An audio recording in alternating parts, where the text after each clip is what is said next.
Découverte et connaissance de la corneille noire. On la retrouve à l'heure d'aujourd'hui un peu partout sur Terre.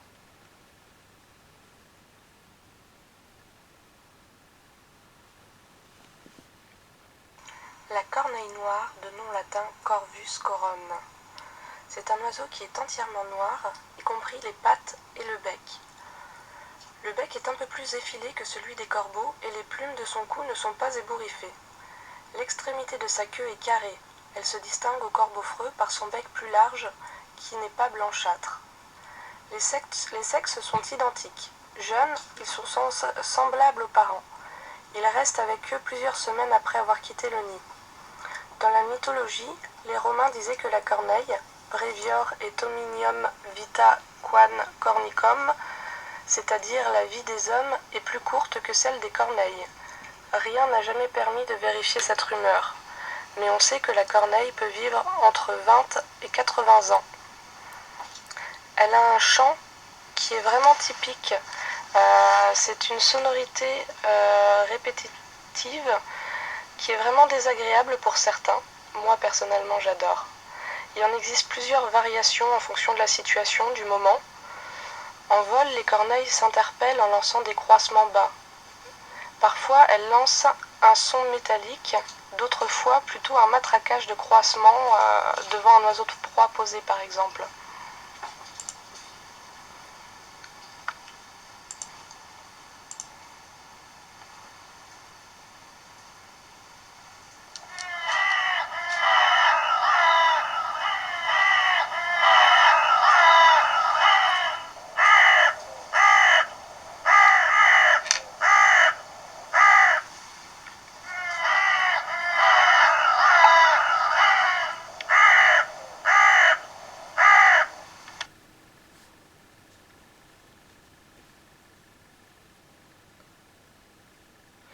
Mais la corneille a beaucoup d'autres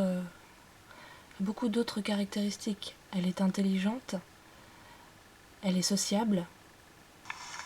Mais les corneilles, c'est aussi des oiseaux qui sont imprégnables, c'est-à-dire qu'on peut facilement domestiquer. L'erreur que certaines personnes font en récupérant une petite corneille tombée du nid, c'est qu'ils vont la sevrer, mais ils vont lui transmettre ce qu'on peut appeler les codes humains. Les colonies de corvidés fonctionnent avec des codes spécifiques à chaque société, et donc forcément ça va les handicaper pour retourner à la vie sauvage. Il n'est pas évident de réussir à sevrer des corvidés sans leur transmettre nos codes. Il faut vraiment reproduire au mieux ce que feraient les parents dans la nature en prenant le plus de distance possible. C'est pour ça qu'il y a des personnes et des centres spécialisés qui se chargent de ce qu'on appelle l'ensauvagement des animaux, des bébés animaux sauvages. Après, quand un oiseau, une corneille est imprégnée, elle peut partager nos vies au quotidien. Moi, je partage la mienne avec une corneille qui va sur sa première année, qui a été sevrée donc par des personnes l'ayant récupérée tombée du nid et sauvée de la gueule d'un chien. Le souci, c'est qu'au moment de la relâcher, ils l'ont retrouvée quelques jours plus tard, grièvement blessée dans le fossé, très certainement blessée par ses congénères qui ne l'ont pas acceptée de par les codes humains qu'elle possédait. Donc avec une aile cassée, il n'est plus possible malheureusement de pouvoir retourner à la vie sauvage. Mais étant très proche de l'humain, il est tout à fait possible de partager sa vie avec elle et d'avoir des bons moments de complicité, malgré les dégâts effectivement que ça peut occasionner. Elle est très intelligente et j'aime beaucoup l'observer et voir comment elle fonctionne, sa logique, son intelligence, sa réflexion, voire même les sentiments et les émotions qu'elle peut avoir ou ne pas avoir en fonction des personnes et des différentes espèces animales. Tout ça pour dire que ce sont des oiseaux extrêmement intelligents qui n'ont pas fini de nous surprendre.